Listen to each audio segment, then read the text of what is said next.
ஆற்றிய எங்களுடைய அணியின் துணைத் தலைவர் திரு வாசுதேவன் அவர்கள் உங்களிடையே சில வார்த்தைகள் கூறுவார். வணக்கம் எல்லாருக்கும். வணக்கம் எல்லாருக்கும்.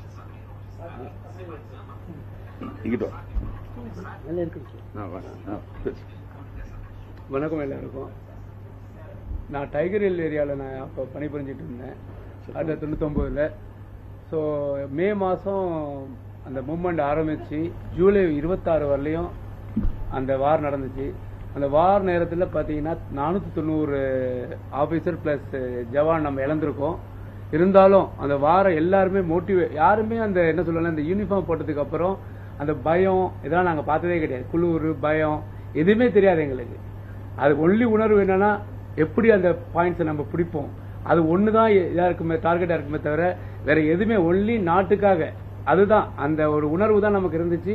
அதனால தான் நம்ம ஜெயிக்க முடிஞ்சிச்சு. மேலேருந்து அவன் கல்லத்தை அடிச்சா கூட நம்ம செத்துருவோம். அதே மாதிரி ஹைட்ல அவங்க இருக்காங்க, நம்ம கீழேருந்து போறோம். அந்த இதை நம்மளோட ராணுவம் தான் பண்ண முடியும், வேற எந்த ராணுவம் பண்ண முடியும். இந்தியன் ராணுவத்துக்கு அந்த ஸ்கில்லாம், அந்த ஸ்கில் நமக்கு ஒரு உணர்வு வந்துடும். எப்படி ஏக்தா பார்த்தீங்கன்னா இப்போ தமிழ்நாடு கூட நிறைய ஃபண்டு கொடுத்தாங்க அந்த கார்கில் வாருக்கு. அதனால நம்ம மக்கள் அந்த ஒரு ஏக்தா பார்த்தீங்கன்னா நாங்கள் பானிபட்லேருந்து போகும்போது 2 பக்கமும் ரோடு வழியா எங்களுக்கு கிளாப் பண்ணி எங்களை மேலே போற வரலையும் ஜம்மு வரலையும் எங்களுக்கு கைத்தட்டி மேலே அனுப்புனாங்க. ஸோ அந்த உணர்வு நாட்டு பற்றுங்கிறது பேட்ரியாட்டிசங்கிறது இதுதான். இந்த 490 பேருக்கு நம்ம சொல்யூட் பண்ணணும். இந்த கார்கில் வார் இதை வருஷம் நம்ம நம்ம எப்படி பாரதிய ஜனதா கட்சி எல்லா இடத்துலையும் கொண்டாடுறாங்க, அதே மாதிரி வருஷம் இதை நம்ம நடத்தணும். இது 25வது வருஷம், அதே மாதிரி 50வது வருஷத்தையும் நம்ம நடத்துவோங்கிறத நான் பெருமையோட தாழ்மையோட கேட்டுக்கொள்கிறேன். வணக்கம். வேற சுரேஷ் சொல்றீங்களா? சொல்லுங்க. நீங்களும் அந்த பாயிண்ட்ல இருந்தீங்களா? வாங்க.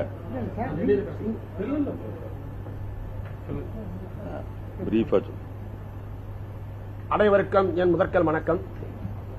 என்னுடைய பேருங்க கேப்டன் சந்திரசேகரன், கோரா பிஎம்இ. ஆமாங்க, முதலுக்கு தலைவர்களுக்கும் சகோதரிக்கும் நன்றி செலுத்துறாங்க எனக்கு வாய்ப்பு கொடுத்ததுக்கு. 1998 99 26 ஜூலைக்கு தான் வெற்றி விழா கொண்டாங்க. நான் கார்கில் வரல முனாபா ஸ்டேட் இருந்தாங்க. முனாபா ஸ்டேட் கடைசி ரயில்வே ஸ்டேஷன். அப்பொழுது ராஜஸ்தான்ல இருந்து ஒரு வண்டி உள்ள பால் அனுப்பிச்சாங்க. அந்த பால் எதுக்கு அனுப்பிச்சாங்கன்னா எங்களுடைய ராணுவ வீரர்களுக்கு நான் அம்மாவின் பாலை உங்களுக்கு ஞாபகப்படுத்துகிறேன், அம்மா பால் குடிச்சதுக்கு நீ தேசியத்தை காப்பாற்றணும், நாட்டை காப்பாற்றணும். அந்த உணர்வுல ராஜஸ்தான் ட்ரக்கு மூலம் எங்களுக்கு பால் அனுப்பிச்சிருந்தாங்க. அதன் பிறகு அடல் பிஹாரி வாஜ்பேயி தலைவர் ஆர்டர் பிறகு ஷூட் ஆன் சைட் முதல்ல முட்டிக்கை தான் சொன்னோம். ஒரு முறை இன்ஃபார்ம் பண்ணு, அவன் கேட்கலையா, ஷூட் ஆன் சைட்.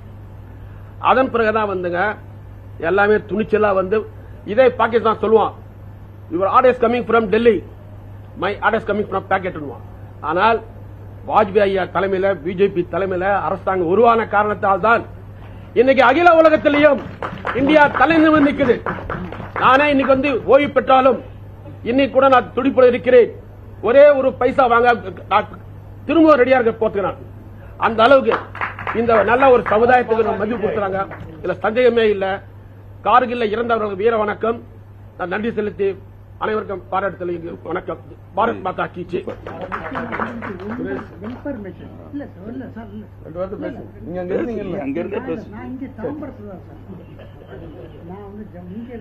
ரொம்ப சந்தோஷம். ரொம்ப உணர்வுபூர்வமா அவங்க சொன்னாங்க. பால் அனுப்புறது மிலிட்டரிக்கு, நீங்க தேசியத்துல இந்த தேசத்துல உங்க தாய்மார்ட்ட குடிச்ச தாய்ப்பாலை ஞாபகம் வச்சுக்கோங்க, அப்ப தாய்நாட ஞாபகம் வச்சுக்கன்னு சொல்லி அனுப்பியிருக்காங்க. பாகிஸ்தான் எவ்வளவு ரவுடித்தனமான மிலிட்டரிங்கிறத சொன்னாரு.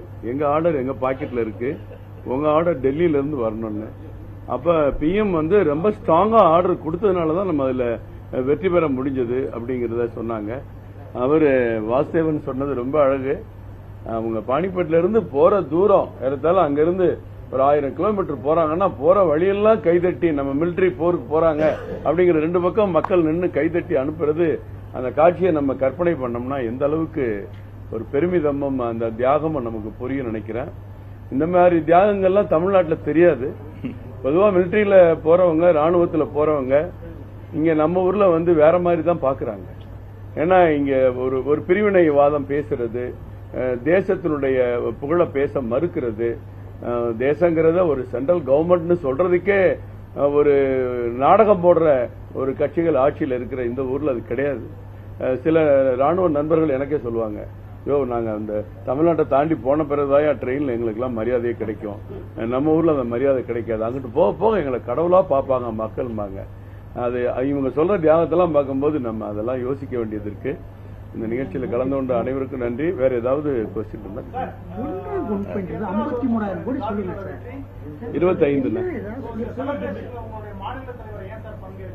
25 எல்லா விழாலையும் கலந்துருப்பாங்க. இதே மாடியில இதே மாதிரி நிகழ்ச்சியில் அவங்க ஏற்கனவே பங்கேற்று இருக்காங்க. ஊர்ல இல்லங்கிறது நல்லா இருக்காங்க. டெல்லியில இருக்காங்க. அது எதுக்கு ஊர்ல இல்லன்னா? வேற ஏதாவது கொஸ்டின் இருக்கா? முக்கியமான கேள்வி கேட்டு. One rank one pension 53,000 crores கொடுத்திருக்காங்க. அது வந்து ஒரு பெரிய சாதனை. அது வந்து ஒரு வேகம் கொடுக்குது. நம்ம ராணுவத்தில் சேர்ந்து வேலை பார்க்க வேண்டும் என்ற ஒரு உத்வேகத்தை இளைஞர்களுக்கு கொடுத்து கொண்டிருக்கின்றது.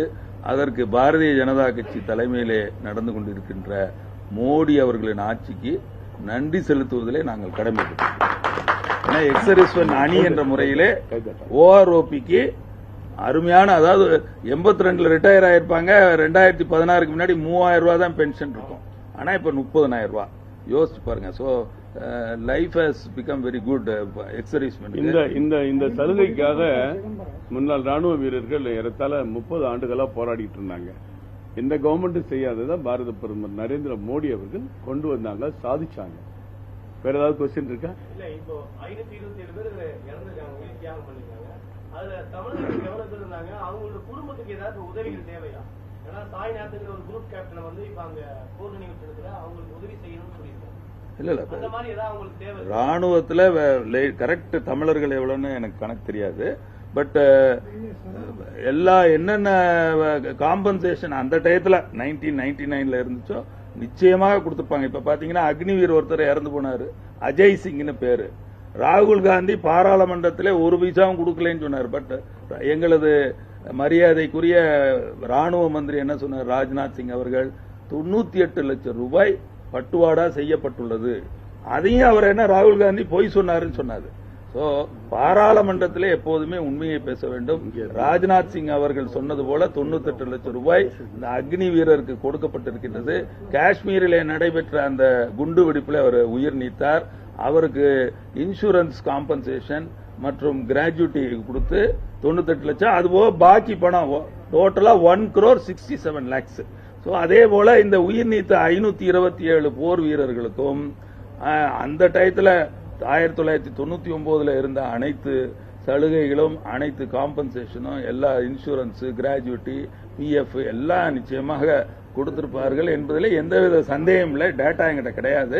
நிச்சயமா இல்லாட்டி இவ்வளவு தூரம் ஆர்மியில சேர்றது, ஏன்னா அக்னிவீர் சேர்றதுக்கு சும்மா 3000 பேர் தான் ஏர்போர்ஸ்ல அப்ளை பண்ணவங்க.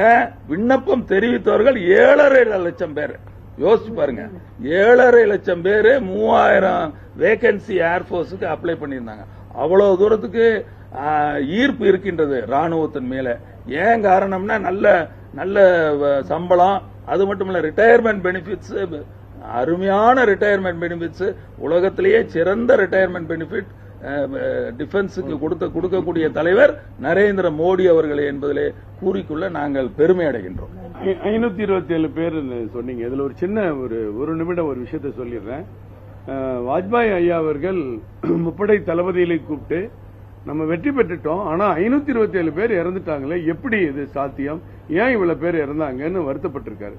அப்ப விமானப்படையில ஒரு உயர்ந்த இடத்துல எல்லா சீதோஷண நிலைகளையும் ஏற்று பறக்கக்கூடிய, உடனடியாக பறக்கக்கூடிய விமானங்கள், போர் விமானங்கள் நம்மகிட்ட இல்லைன்னு அவங்க சொன்ன அடிப்படையில தான் உலகளாவிய டெண்டர் போட்டார் வாஜ்பாய் அவர்கள், அதிநவீன விமானம் வேணும்னு சொல்லி. ஆனா அதற்கு அடுத்து காங்கிரஸ் ஆட்சிகள்லாம் வரும் பொழுது அந்த விமானம் வாங்குற திட்டத்தையே அவங்க குடும்பத்துல அவங்க நண்பர் ஒருத்தர் அந்த விமானத்தை வாங்கணுங்கிறதுக்காகவே கடைசி வரைக்கும் தள்ளி தள்ளி கொண்டு போய் விமானமே வாங்காம விட்டதுதான் காங்கிரஸ் திமுக கூட்டணி ஆட்சி. பாரத பிரதமர் வந்தாரு, ரஃபேல் விமானம் வந்துச்சு. இன்றைக்கு உலகத்தினுடைய விமானப்படையினுடைய சக்தி நம்ம 3வது இடத்துக்கு போயிருக்கோம். நேற்றைக்கு கூட பாருங்க, ரஷ்யாவில இருந்து ஹைப்பர்சோனிக் மிசைல் வருது, 120 மிசைல் வருது. வெளிப்படையான ஆர்டர், வெளிப்படையான தன்மை. நம்ம மோடி அவர்கள் வந்த பிறகுதான் இதெல்லாம் சாத்தியமாச்சு. ஒரு நவீன விமானம் கூட வாங்காத அரசு இன்றைக்கு நம்ம ராணுவ வீரர்களை பற்றியும் பார்லிமெண்ட்ல பேசுறதெல்லாம் வேடிக்கையானது, நகைப்புக்குரியது. நீங்க கேட்கிற கேள்வியை சரியா புரிஞ்சுக்கல. மரியாதை என்பது அந்த ராணுவர்களுடைய அந்த உயர்ந்த புகழ்மிக்க தன்மையை நம்ம மக்கள் தமிழ்நாட்டை எங்களுக்கு புரிஞ்சுக்கல. ஒரு ட்ரெயின்ல இடம் இல்லாடக்கூடிய உட்கார இடம் கொடுக்க மாட்டாங்க. அதே நேரத்தில் தமிழ்நாட்டை விட்டு தாண்டி போகும்போது எங்களுக்குரிய கௌரவம் வேற மாதிரி நாங்க பாக்குறோம். ஏன் தமிழ்நாடு இப்படி இருக்குன்னு சில ராணுவ வீரர் நண்பர்கள், என் கூட இருந்த மணிமுத்து சில நண்பர்கள்லாம் என்ற பலமுறை விவாதம் பண்ணிருக்காங்க. அது காரணம் என்ன? நம்ம தேசியத்தை பத்தி பார்க்க இவங்க சொன்ன விஷயம் உண்மையான நுட்பமான விஷயம். வாருன்னு எப்படி இருக்கும், பாதிப்பு எப்படி இருக்கும் நம்ம பார்த்தது இல்ல. அது அவங்க 2 பேரும் சொல்றாங்க. அந்த பதிலை நீங்க எடுத்துக்கலாம். அதுக்கு காரணம் என்ன? நம்ம தேசியத்தை பத்தி பேசினா இங்க இருக்கிற எம்பி அவரு பேர் என்ன, ராசா சொல்றாரு, நாங்க எல்லாம் தனித்தனி தான், எல்லாம் சேர்ந்தாதான் ஒரு நாடு, இது இந்தியாங்கிறதே கிடையாதுன்னு பேசுற ஆட்கள் இருக்கிறதுனாலதான் இந்த உண்மையான அந்த ராணுவ வீரருடைய தியாகம் இங்க புரிய மாட்டேங்குது.